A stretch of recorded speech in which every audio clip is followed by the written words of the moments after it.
محترم ناظرین، السلام علیکم ورحمۃ اللہ وبرکاتہ۔ بیٹی کے جہیز کے لیے 10 لاکھ میں گردہ بیچ دیا اور میں نے گھر والوں سے جھوٹ بولا کہ دبئی جا رہا ہوں، نوکری ملی ہے۔ مہینہ لگا مجھے ٹھیک ہونے میں۔ میں خوشی خوشی 10 لاکھ روپے لے کر گھر واپس آیا تو بیوی روتے ہوئے بولی کہ بیٹی اپنے عاشق کے ساتھ بھاگ گئی۔ میں یہ سن کر صدمے سے گر پڑا تھا، پھر بدنامی کے خوف سے محلہ چھوڑ دیا اور 10 لاکھ سے کاروبار شروع کیا۔ اللہ تعالیٰ نے برکت دی اور میں 2 سال میں امیر ہو گیا۔ ایک دن ایک فقیرنی اپنے چھوٹے بچے سمیت دروازے پر چلی آئی۔ میں بھیک دینے لگا تو وہ مجھ سے لپٹ۔ میں حیرت زدہ سا سامنے کھڑا تھا، آنکھیں نم ہو چکی تھیں۔ اللہ کا انصاف ایسا ہو سکتا ہے؟ میں نے تصور بھی نہیں کیا تھا۔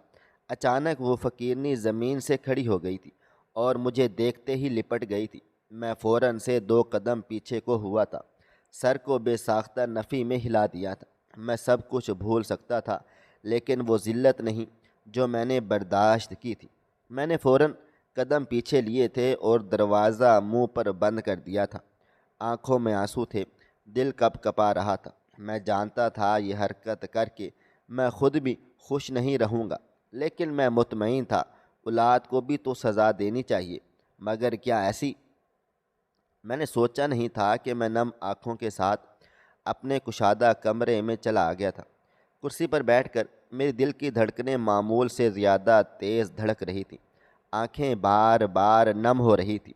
میں جانتا تھا کہ وہ اب دروازے سے نہیں جائے گی جب تک کوئی تیسرا دروازہ نہ کھول دے، مگر میں نے سوچ لیا تھا کہ میں کسی قیمت پر بھی دروازہ نہیں کھولوں گا، کیونکہ میں مر سکتا تھا لیکن معاف نہیں کر سکتا تھا۔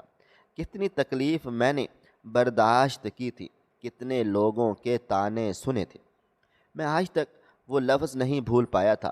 دھیرے دھیرے میں ماضی کے ان دردناک وادیوں میں کھوتا چلا گیا تھا جس کے بارے میں جب بھی سوچتا ہوں تو مجھے اپنی سانسیں رکتی ہوئی محسوس ہوتی ہیں۔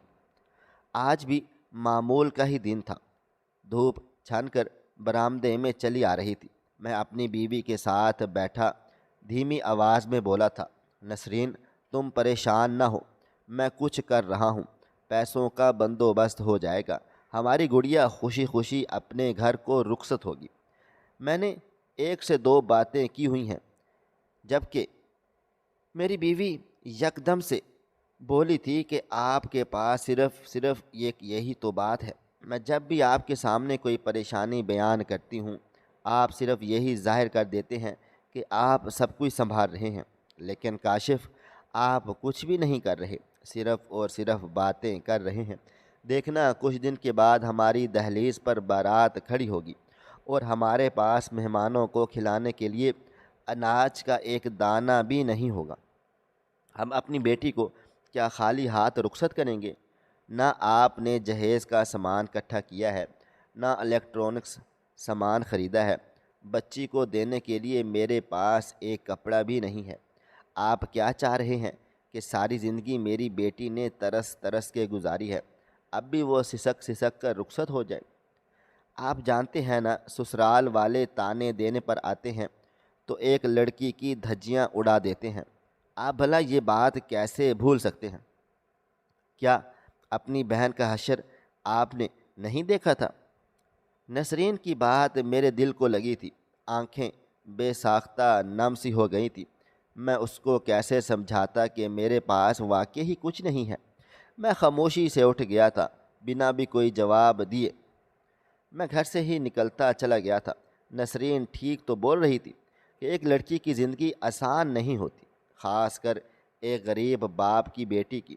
وہ معصوم ساری زندگی باپ کے گھر میں غربت دیکھتی ہے اور پھر شوہر کے گھر جا کر سکون حاصل کرنے کی بجائے لوگوں کے طعنے برداشت کرتی ہے۔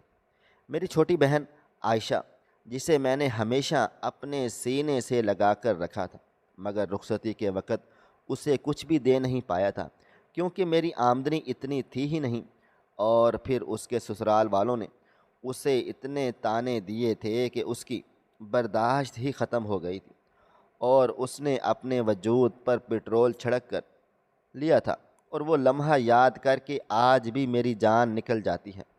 اور یہی چیز میری بیوی کو بھی ڈرا رہی تھی کہ اگر میری بیٹی نے بھی جذبات میں بہہ کر یہ قدم اٹھا لیا تو پھر ہم کیا کریں گے؟ سوچتے سوچتے میں اپنے دفتر آ گیا تھا۔ یہاں بھی میں نے لون اپلیکیشن دیا ہوا تھا۔ ایک دو دوستوں سے بھی بات چیت کی ہوئی تھی، لیکن سب کی طرف سے ہی ایک ہی جواب تھا کہ ابھی معاملات پورے نہیں ہو سکتے، حالات بہت پیچیدہ چل رہے ہیں۔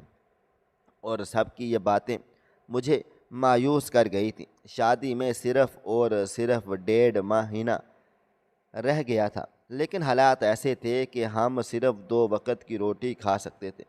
کئی بار میں نے سوچا کہ بیٹی کے سسرال بات چیت کرتا ہوں، ان سے منت سماجت کر کے کچھ وقت لے لیتا ہوں، لیکن ایسے کرتے کرتے میں کب تک اپنی بیٹی کو بٹھاتا؟ یہ سوچ آتے ہی میرا دماغ چکرانے لگا تھا۔ نہ جانے کیوں مجھے عجیب عجیب سے خیالات آنے لگ گئے تھے۔ دل کیا کہ خود ہی کو بیچ دوں تاکہ بیٹی کی شادی خوشحال طریقے سے ہو جائے، مگر یہ بھی صرف ایک خیال ہی ٹھہرا تھا۔ کافی دیر تک میں دفتر میں بالکل خاموش چپ چاپ سا بیٹھا رہا تھا۔ پھر اچانک میرے دل و دماغ میں کچھ کلک ہوا تھا۔ میں جانتا تھا کہ یہ غلط ہے۔ اگر اس بارے میں میری بیٹی یا میری بیوی کو علم ہو گیا تو کوئی بھی مجھے معاف نہیں کرے گا، لیکن فی الحال یہ کرنا بے حد ضروری تھا، کیونکہ اگر میں ایسا نہ کرتا تو اپنی ہی آنکھوں کے سامنے اپنی دوسری بیٹی کو بھی مرتے ہوئے دیکھتا۔ جس پل میں نے عائشہ کو قبر میں اتارا تھا وہ لمحہ آج تک میں بھول نہیں پایا تھا۔ میں جانتا تھا کہ اس فیصلے کے بعد میں کبھی بھی ٹھیک طرح سے زندگی گزار نہیں پاؤں گا، میری زندگی پوری تبدیل ہو جائے گی۔ مگر اب میں نے فیصلہ لے لیا تھا اور میں اس فیصلے پر قائم دائم رہنا چاہتا تھا۔ میرے قدم ہسپتال کی طرف بڑھ رہے تھے۔ میں نے اب اپنے قدم پیچھے نہ لینے کا عہد کر لیا تھا۔ دل 100 کی رفتار سے دھڑکے چلے جا رہا تھا۔ ایک ہی ڈر تھا، گھر پتہ نہ چل جائے، لیکن میں دھیرے دھیرے دل و دماغ میں تمام منصوبہ ترتیب دے چکا تھا کہ یہ کر کے ہی میں رہوں گا۔ ایک لمبی مسافت طے کر کے میں ہسپتال کو پہنچ گیا تھا۔ ریسیپشن پر سیدھا میں نے ڈاکٹر عباس کے بارے میں دریافت کیا تھا، مگر اتفاقی طور پر وہ آج چھٹی پر تھے۔ مجھے بے حد افسوس ہوا تھا۔ میں آج ہی تمام معاملات طے کر لینا چاہتا تھا، لیکن کہ شاید آج میری قسمت کو منظور ہی نہیں تھا۔ میں نے دفتر جانے کی بجائے گھر کی راہ لی تھی، کیونکہ کچھ ہی دیر میں اپنی بیوی اور بیٹی کے ساتھ گزارنا چاہتا تھا۔ کیونکہ میں نے جو فیصلہ لیا تھا اس کے بعد تو سوال ہی پیدا نہیں ہوتا تھا کہ میں 1 ماہ سے پہلے ان لوگوں سے مل پاؤں گا۔ ایک مختصر مسافت طے کر کے میں گھر پہنچا تو دروازے پر کھڑی اپنے ہونے والے داماد کی گاڑی دیکھ کر میں پریشان سا ہو گیا تھا۔ کیا آج پھر وہ لوگ آ گئے تھے؟ میرا دل دھک سے رہ گیا تھا۔ کہنے کو تو وہ امیر تھے، لیکن ان کی شرطیں حد سے زیادہ تھیں۔ فی الحال میں نے اللہ کا نام لیا تھا اور گھر کا دروازہ کھول کر اندر داخل ہوا تھا۔ میرے سوچنے کی بالکل ٹھیک مطابق میرا ہونے والا داماد، اس کی اماں اور ابا برآمدے میں ہی بیٹھے ہوئے تھے اور میری بیوی ان کے سامنے چائے کو پیش کر رہی تھی، جبکہ میری بیٹی سر جھکائے بیٹھی ہوئی تھی۔ میں نے جیسے ہی بلند آواز میں سلام کیا تو میرا ہونے والا داماد فوراً اپنی جگہ سے کھڑا ہو گیا تھا۔ میں اس سے آگے ہو کر خوش دلی سے ملا تھا، اس کے باپ کو سلام کیا تھا اور پھر ماں کو بھی سلام کر کے اپنی بیٹی کے برابر میں بیٹھ گیا تھا۔ میری بیٹی کی ہونے والی ساس مجھے دیکھتے ہوئے بولی تھی، بھائی صاحب، ہم آپ کا ہی انتظار کر رہے تھے، ہمیں آئے ہوئے پورا کوئی 1 گھنٹہ بیت گیا ہے۔ آپ کی بیوی تو کہہ رہی تھی کہ آپ رات تک ہی واپس آئیں گے، لیکن میں نے سوچا کچھ دیر انتظار کر لیتے ہیں۔ دراصل ہمیں ایک ضروری بات چیت کرنی ہے۔ میں ان کو دیکھتے ہوئے بولا تھا، جی جی حکم کریں، آپ کی کوئی بات ہم نے ٹالی ہے جو اس بار آپ کی بات ٹال دیں گے؟ جبکہ وہ دھیما سا مسکرائی تھی اور مجھے دیکھتے ہوئے بولی تھی، میرے بیٹے کو لاکھوں میں ایک سسرال ملا ہے، اس بات کا مجھے اندازہ ہے۔ میری بہو بھی بہت پیاری اور سلیقہ شار ہے، ایسی بہو خاندان میں کسی کی بھی نہیں۔ میں بہت رب کا شکر ادا کرتی ہوں کہ ان کی اتنی لمبی تمہید مجھے سمجھا چکی تھی کہ جو میں سوچ رہا ہوں وہی ہوا ہے۔ یقیناً یہ لوگ کوئی نہ کوئی مزید نئی شرط لے کر آ گئے ہیں۔ وہ عورت ہچکچاتے ہوئے بولی تھی، یہ بات کہنی تو نہیں چاہیے، لیکن ہم آپ سے کچھ چھپائیں گے نہیں۔ دراصل ہمارے خاندان کے کچھ روایتی رواج ہیں، آپ کو ہم نے پہلے ہی بتا دیا تھا۔ میں نے سر کو ہلکی سی جنبش دی تو وہ مزید بولی تھی کہ بھائی صاحب، اب سے یہ آپ کا ہی بیٹا ہے، ہم نے تو یہ آپ کو دے دیا ہے، اب آپ اس کو کچھ بھی دیں وہ آپ کا ہی ہوگا یا پھر آپ کی بیٹی کا۔ میں حیران و پریشان ہو کر اس عورت کو دیکھا تھا، یعنی معاملہ اب دماغ سے بھی جڑتا ہوا نظر آیا تھا، ورنہ اب تک وہ خاندان کے ہی لوگوں کے تحفے تحائف کی باتیں کرتی تھی۔ وہ مزید بولی، ہم نے ویسے تو آپ کے سامنے کوئی بڑی شرط نہیں رکھی، لیکن یہ ایک معمولی سی شرط آپ کو لازمی پوری کرنی ہوگی، یہ پورے خاندان کی عزت کا معاملہ ہے۔ میں ان کی جانب دیکھتے ہوئے دھیمی آواز میں بولا تھا، آپ کو جو بات بھی کرنی ہے آپ کھل کر کریں، نہ آپ ہم کو روک سکتے ہیں اور نہ ہی ہماری کوئی ایسی جرت ہے۔ آپ کی بیٹی کی ساس ہیں، آپ کی عزت کرنا ہم پر لازم و ملزوم ہے۔ میں شائستگی سے بولا تھا، میں جانتا تھا کہ بیٹی کے ماں باپ کو اسی طرح اپنے لہجے کو نرم کرنا پڑتا ہے۔ وہ عورت دھیما سا مسکرائی تھی اور مجھے دیکھتے ہوئے بولی تھی، دراصل آپ کو اپنے داماد کو ایک سونے کی گھڑی دینی ہوگی، یہ بھی ہماری شرائط میں سے ایک ہے۔ ہم جانتے ہیں کہ آپ کے اتنے وسائل نہیں ہیں، لیکن دیکھیں نا، روایتی رواج کی آپ کو قدر کرنی پڑے گی۔ ویسے تو آپ اپنی بیٹی کو زیور چڑھا ہی رہے ہیں، لیکن داماد کو بھی سمجھنا پڑے گا، آخر کو وہ آپ کی بیٹی کا شوہر ہے، اور خیر سے آپ کی تو اکلوتی بیٹی ہے، آپ کو تو چاہیے اپنا تن من دھن سب اس پر لٹا دیں، وار دیں۔ ان کی بات سن کر مجھ پر سختہ سا طاری ہو گیا تھا۔ میری بیوی کی حالت بھی کچھ ایسی ہی تھی۔ چند لمحے کے بعد میں نے اس عورت کو دیکھا تھا اور دھیمی آواز میں بولا تھا، بہن جی، آپ کی بات درست ہے، ہم تمام روایتی رواج کی عزت کرتے ہیں، لیکن سونے کی گھڑی دینا یہ میری حیثیت کے خلاف ہے، میں اتنا افورڈ نہیں کر سکتا ہوں۔ میں مزید کچھ کہتا اس سے پہلے ہی میری بیوی بولی تھی، کیا ہو گیا ہے کاشف، بیٹی کے سسرال والوں سے اس طرح سے بات چیت کرتے ہیں؟ جبکہ میں خاموش سا ہو گیا تھا۔ مجھے معلوم تھا کہ داماد کو منع نہیں کیا جاتا، خاص کر اس کے میکے کے سامنے، لیکن میں بھی کیا کرتا، چاروں طرف سے میں پریشانی سے گھرا ہوا تھا۔ نہ ابھی تک جہیز کا کوئی بندوبست ہوا تھا، نہ کھانے کا اور نہ ہی میرج ہال کا، اوپر سے اب ان کی ایک اور نئی فرمائش سن کر میرے 14 طبق روشن ہو گئے تھے۔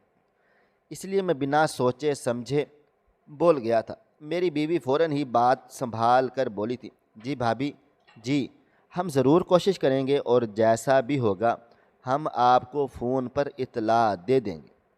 آپ چائے لے لیں، یہ اپنے ہاتھوں سے رمشا نے بنائی ہے۔ جبکہ وہ چہرہ جھکائے بیٹھی ہوئی تھی، ایسا لگتا تھا جیسے صرف اشارہ ملنا ہے اور وہ بھاگ جائے گی۔ چند لمحے کے بعد میں نے ہی اس کی مشکل کو آسان کیا تھا اور اس کو دیکھتے ہوئے سرگوشی نما آواز میں بولا تھا کہ تم چلی جاؤ، میں پیچھے سے سب سنبھال لوں گا، میرا کہنا تھا، اور وہ فوراً اٹھ کر کمرے سے باہر کو چلی گئی تھی۔ کچھ دیر کے بعد اس کے سسرال والے بھی جا چکے تھے۔ ان کے جاتے ہی میری بیوی بھڑک اٹھی تھی اور مجھے دیکھتے ہوئے بولی تھی، دیکھ لیا، میں نے انہیں سب چیزوں سے ڈر رہی تھی، شروع میں ہی میں نے کہا تھا کہ یہ رشتہ ہماری حیثیت کے مطابق نہیں ہے۔ یہ عورت شادی کے آخری دنوں تک شرطوں پر شرطیں رکھے چلے جائے گی اور ہم پوری کرتے کرتے ادھموے ہو جائیں گے۔ اب کیا ہوگا؟ مجھے کچھ سمجھ میں نہیں آ رہا۔ بیٹی کا جہیز اکٹھا نہیں ہوا اور یہ عورت مزید ایک نئی شرط لے کر آ گئی ہے، اور آپ نے ان کو کیوں نہیں بتایا کہ ہم رمشا کو جہیز میں زیور نہیں دے رہے؟ اپنی بیوی کی بات سن کر میں چند لمحے کو خاموش رہا تھا اور پھر اس کو دیکھتے ہوئے بولا تھا کہ میں اپنی بیٹی کو جہیز بھی دوں گا، اس کے شوہر کو سونے کی گھڑی بھی، اور اس کو اعلیٰ طرز کا فرنیچر بھی۔ تم پریشان نہ ہو، دراصل میری دبئی میں جاب لگ گئی ہے، میں اسی لیے گھر سے گیا تھا۔ تقریباً 1-2 ماہ میں وہاں گزاروں گا اور شادی سے 1 ہفتے پہلے آ جاؤں گا۔ آتے ہی ہم لوگ شاپنگ وغیرہ کر لیں گے اور پھر تمام معاملات طے ہو جائیں گے۔ تم بے فکر رہو۔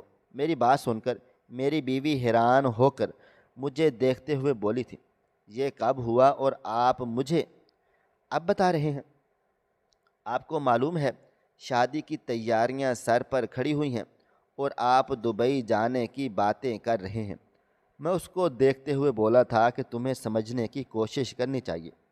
اگر میں دبئی نہیں گیا تو سب کچھ ریت کی مانند پھسلتا چلا جائے گا اور شادی کے آخری موقع پر ہماری بیٹی کی شادی ٹوٹ جائے گی۔ تم کیا چاہتی ہو کہ سارے خاندان میں ہماری تھو تھو ہو جائے؟ جبکہ میری بیوی بالکل خاموش چپ چاپ ہو چکی تھی اور میرے برابر میں بیٹھے ہوئے بولی تھی، آپ پھر جلدی واپسی کی کوشش کرنا اور بیچ میں بھی کچھ پیسے وغیرہ بھیج دینا، ورنہ بہت زیادہ مشکل ہو جائے گی۔ فی الحال میں نے اس بات کا کوئی بھی جواب نہیں دیا تھا۔ مجھے ڈاکٹر عباس سے کسی بھی قیمت پر ملاقات کرنی تھی تاکہ میں اپنا ارادہ ان کے گوش گزار کر سکوں۔ انہوں نے بہت پہلے مجھے یہ آفر کی تھی جب میں بہت سے مسائل میں آ گیا تھا، مگر اس وقت میں نے اس طرف دھیان دینا بھی ضروری نہیں سمجھا تھا، مگر اب حالات یکسر مختلف ہو چکے تھے۔ کافی دیر تک میری بیوی میرے پاس ہی بیٹھی رہی تھی اور پھر میں کچھ سوچ کر اپنے کمرے میں واپس آ گیا تھا۔ ہمت کر کے میں نے ڈاکٹر عباس کا نمبر ملایا تھا تو پہلی بیل پر ہی انہوں نے کال ریسیو کر لی تھی اور عجلت میں بولے تھے، تم ہسپتال آئے ہو؟ اگر ملاقات کرنا چاہتے ہو تو میرے آفس آ جاؤ، میں یہاں سے نکل رہا ہوں۔ ان کی بات سن کر میں فوراً سے بولا تھا، جی ڈاکٹر عباس صاحب، مجھے آپ سے بہت ضروری ملاقات کرنی ہے، میں ابھی پہنچتا ہوں۔ میں جلدی جلدی گھر سے نکل گیا تھا۔ ایک مختصر مسافت طے کر کے میں ان کے کلینک جا پہنچا تو انہوں نے دیکھتے ہی مجھے گلے سے لگا لیا تھا اور یکدم بولے تھے، تمہیں دیکھ کر بہت خوشی ہوئی، کافی عرصے کے بعد ملاقات ہو رہی ہے، کیسے ہو آپ؟ میں ان کے ساتھ بیٹھتے ہوئے بولا تھا، پہلے کی طرح ہی ہوں، غریب، مجبور اور لاچار، لیکن اس بار نوعیت مزید تبدیل ہو گئی ہے۔ وہ ماتھے پر بل ڈال کر بولے تھے، کیا مطلب؟ میں ان کو دھیرے دھیرے تمام رودات سے آگاہ کرتا چلا گیا تھا، جبکہ وہ بے ساختہ بولے تھے، تو کیا تمہارا ارادہ اب پکا ہے؟ تم آخری موقع پر قدم پیچھے تو نہیں لوگے؟ بے شک یہ غیر قانونی کام ہے، لیکن پیسہ بہت ہے، تمہاری بیٹی کی بھی شادی ہو جائے گی، تم اپنے داماد کو گھڑی بھی دے دو گے اور تم دونوں میاں بیوی بھی سکون سے زندگی گزارو گے۔ بتاؤ میں آگے بات چیت کروں؟ میں بولا، جی آپ بات کر لیں اور ہو سکے تو کل ہی تمام معاملات طے کر لیں، کیونکہ میں مکمل طور پر تیار ہوں، اور ہاں، آپ سے گزارش ہے کہ مجھے 1 مہینے تک کہیں نہ کہیں ٹھہرا دیا جائے، جب تک میرے زخم مکمل نہیں طور پر صحیح نہیں ہو جاتے، میں ٹھیک نہیں ہو جاتا، میں گھر واپس کو نہیں جا سکتا۔ میں نے اپنی بیوی سے بہانہ بنایا ہے کہ میں 1 مہینے کے لیے دبئی جا رہا ہوں۔ میری بات سن کر ڈاکٹر عباس صاحب بولے تھے، تم جیسے باپ زندگی میں بہت کم ہوتے ہیں جو اولاد کے لیے اپنی جان پر کھیل جاتے ہیں۔ تمہیں علم ہے نا، اس عمر میں اگر تم اپنا گردہ بیچو گے تو ساری زندگی بہت مشکل سے گزرے گی۔ ان کی بات سن کر میں چند لمحے کو خاموش رہا تھا اور پھر سر ہاں میں ہلاتے ہوئے بولا تھا، جی مجھے سب معلوم ہے، ہر چیز کا اچھے سے اندازہ ہے، عمر بھی زیادہ ہو گئی ہے، لیکن اب حالات اتنے پیچیدہ ہو چکے ہیں کہ میں اب بہت بے بس ہو چکا ہوں۔ میری تمام باتیں سن کر انہوں نے ایک کانٹریکٹ پیپر نکالا تھا جس پر صاف صاف لکھا ہوا تھا کہ میں اپنا گردہ اپنی مرضی سے عطیہ کر رہا ہوں۔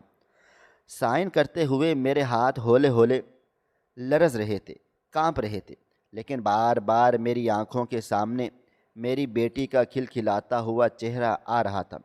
میں شادی کے بعد اسے بالکل بھی تکلیف میں نہیں دیکھنا چاہتا تھا۔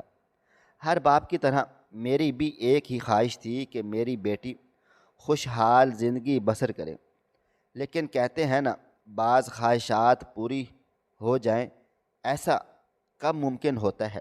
تمام کارروائی مکمل کر کے میں گھر واپس کو لوٹ آیا تھا۔ پوری رات میری بے چینی میں ہی گزری تھی۔ اگلی صبح میں نے دونوں کو ہی اطلاع دے دی تھی کہ میں دوپہر تک گھر سے چلا جاؤں گا۔ میری بیٹی خوب روئی تھی، اتنا کہ اس کی حالت خراب ہو گئی تھی، مگر میں بے بس تھا، مجبور تھا، میں رک بھی نہیں سکتا تھا۔ اپنی بیوی کو اشارہ کر کے میں گھر سے نکل آیا تھا۔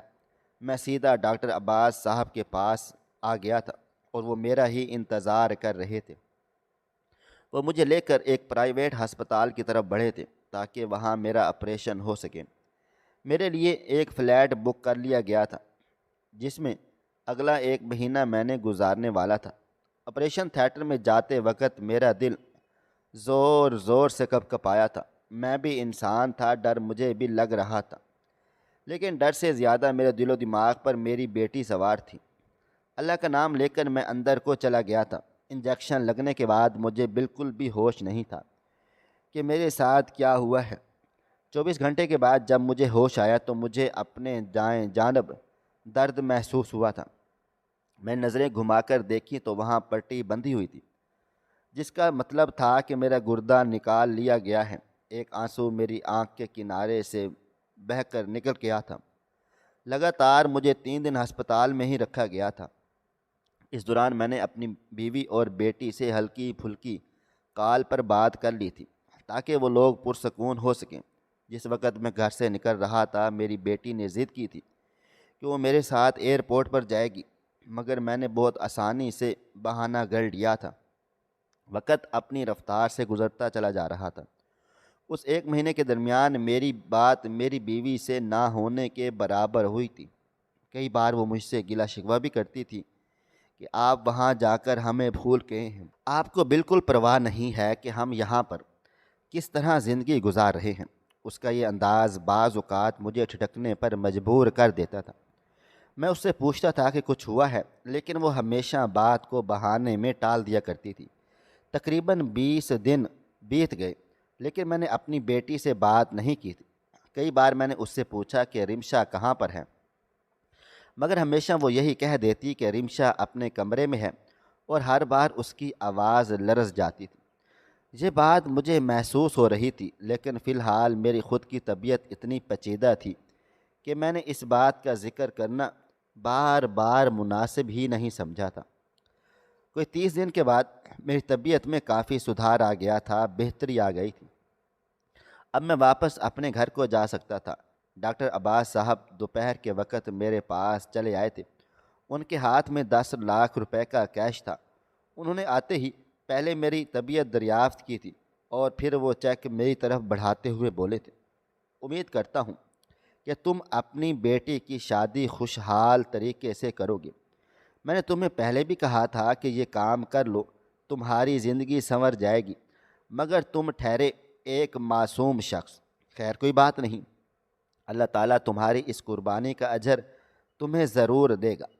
جبکہ میں خوشی خوشی وہ چیک تھام کر گھر کی جانب روانہ ہو گیا تھا، اس بات سے بے خبر کہ مجھ پر کیسی قیامت برپا ہونے والی ہے۔ شام کے وقت میں گھر پہنچا تھا۔ دروازے پر دستک دی تو دروازہ میری سالی نے کھولا تھا۔ مجھے دیکھ کر وہ اپنی جگہ پر ساکن ہو گئی تھی۔ میں نے دھیرے سے اس کو سلام کیا تھا اور اندر کو داخل ہو گیا تھا۔ میری پہلی آواز میری بیٹی کے لیے تھی، لیکن اچانک میری بیوی سامنے والے کمرے سے باہر نکلی تھی۔ بکھرا ہوا حلیہ، اجڑے ہوئے بال، آنکھوں کے گرد سیاہ حلقے۔ میرا دل ہی دہل گیا تھا۔ میری بیوی بے شک غریبی میں زندگی گزارتی تھی، لیکن میں نے ہمیشہ اسے خوش رکھا تھا۔ مجھے دیکھتے ہی وہ بھاگ کر میرے پاس چلی آئی تھی اور میرے سینے سے لگ کر زاروں قطار رو پڑی تھی۔ مجھے اس کا رونا سمجھ میں نہیں آیا تھا۔ شاید میری جدائی کی وجہ سے وہ اتنی غمگین ہو گئی تھی، لیکن جو بات اس نے مجھے روتے روتے بتائی، وہ سن کر میں پورے وجود کے ساتھ زمین پر گر گیا تھا۔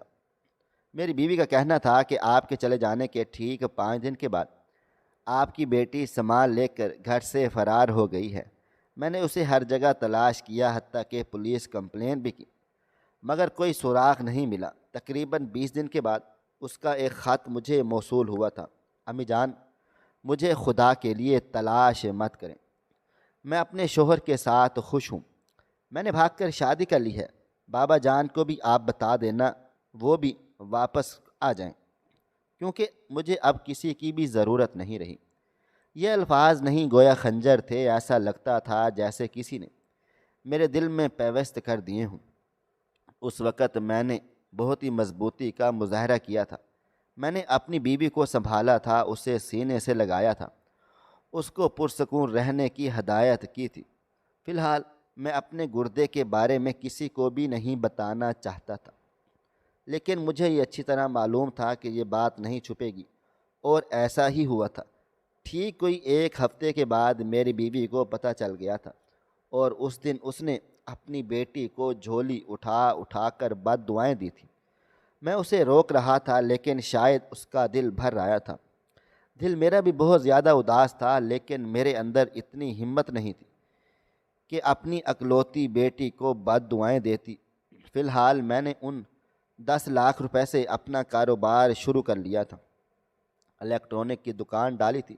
یہ پیسے بہت کم تھے، مگر میں نے بہت تھوڑے سے شروعات کی تھی، لیکن اللہ تعالیٰ نے میرا ہاتھ ایسے پکڑا تھا کہ چند ہی دنوں میں لاکھوں میں کھیلنا شروع ہو گیا تھا۔ اللہ تعالیٰ کو شاید میری ادا پسند آ گئی تھی، یا پھر میرا صبر۔ اس بات کا مجھے علم نہیں ہے، مگر میرے سونے رب نے مجھے جھکنے نہیں دیا تھا۔ کچھ ہی دنوں کے بعد میں نے وہ گھر چھوڑ دیا تھا، کیونکہ ہر طرف سے مجھے بدنامی ہی بدنامی مل رہی تھی۔ ہر کوئی مجھے دیکھ کر طعنے کستا تھا کہ بھگوڑی بیٹی کا باپ جا رہا ہے، ارے باپ کو جانا ہی نہیں چاہیے تھا باہر، اب دیکھ لو نتائج۔ یہ الفاظ نہیں، نشتر تھے جو میں برداشت بھی نہیں کر سکتا تھا۔ اس لیے میں نے اس گھر کو فروخت کر دیا تھا اور ایک بہترین گھر خرید لیا تھا۔ چند ہی دنوں میں اتنا ترقی یافتہ ہو گیا تھا کہ میں نے اسی گھر کو ایک بنگلے کی شکل دے ڈالی تھی۔ لیکن آج برسوں کے بعد کسی نے میرے دروازے پر دستک دے کر بھیک مانگی تھی، اور جب میں نے دروازہ کھولا تو سامنے کوئی اور نہیں بلکہ میری ہی اپنی سگی بیٹی فقیرنی کی صورت میں کھڑی ہوئی تھی، ایک چھوٹے سے بچے کو گود میں لیے۔ وہ بالکل دیوانگی کے عالم میں مجھ سے بھیک مانگے چلے جا رہی تھی۔ جب کہ میں نے کچھ نہیں کہا تو اس نے سر اٹھایا تھا، اور پھر وہ روتے روتے مجھ سے لپٹ گئی تھی۔ میں اب ہوش میں لوٹ آیا تھا۔ کمرے کے دروازے سے چھاپ کی آواز سنائی دے رہی تھی۔ میں نے گردن گھما کر دروازے کی طرف دیکھا تو میری بیوی کمرے میں داخل ہو رہی تھی۔ اس کی آنکھوں میں آنسو تھے، چہرے پر خفگی تھی۔ وہ میرے قریب آ گئی تھی اور مجھے دیکھتے ہوئے بولی تھی: کیا ہو گیا ہے آپ کو؟ آپ نے دروازہ ہی اپنی بیٹی کے منہ پر بند کر دیا، ایک بار بھی نہیں پوچھا کہ اس کے ساتھ ہوا کیا ہے۔ لیکن میں ایسا ہو گیا تھا کہ جیسے وہاں موجود ہی نہ ہوں، اور پھر جو بات میری بیوی نے مجھے بتائی وہ سن کر ایسا لگتا تھا جیسے میرا پورا وجود خاکستر ہو گیا ہے۔ میرے زندہ ہونے کا آخر مقصد کیا تھا جب میں اپنی بیٹی کو محفوظ ہی نہ رکھ سکا تھا؟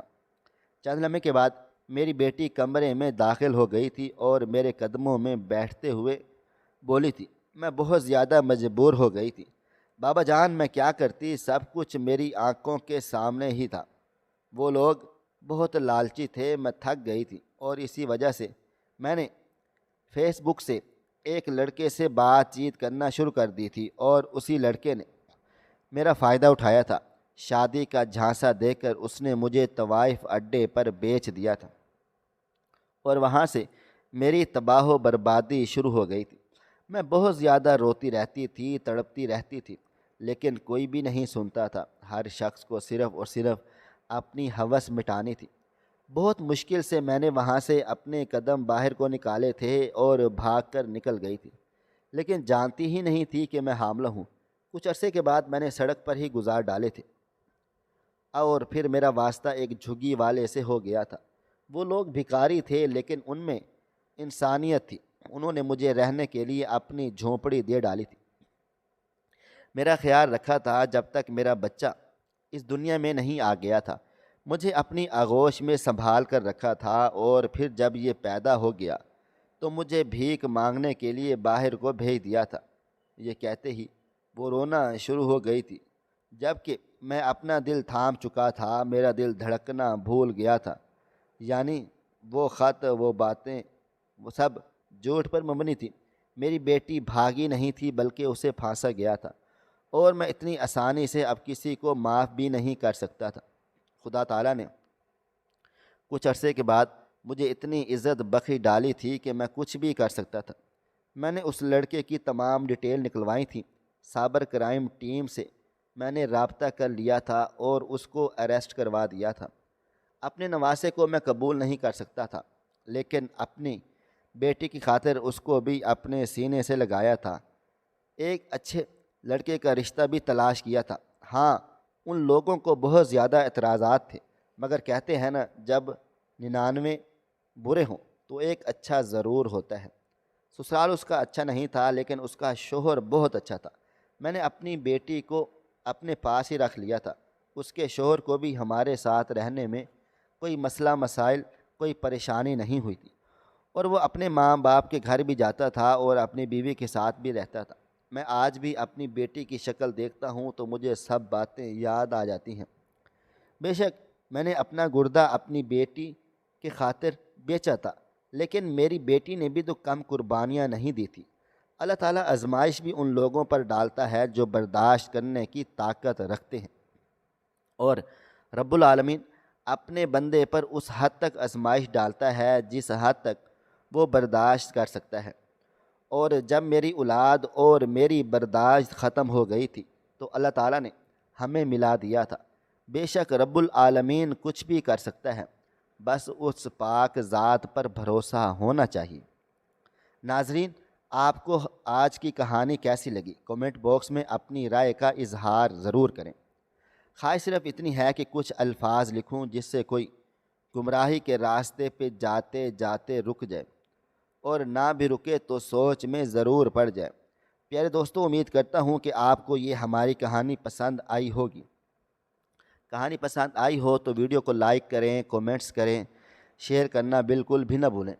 اور ہاں، اگر آپ لوگ اس چینل پر نئے ہیں تو اس چینل کو سبسکرائب ضرور کر لیجئے گا، اور نوٹیفیکیشن کو ضرور دبائیے گا، تاکہ آنے والی کہانی سب سے پہلے آپ کو مل سکے۔ ملتے ہیں کل ایک نئی اور دلچسپ کہانی کے ساتھ۔ تب تک اپنا ڈھیر سارا خیال رکھیے گا۔ اللہ حافظ۔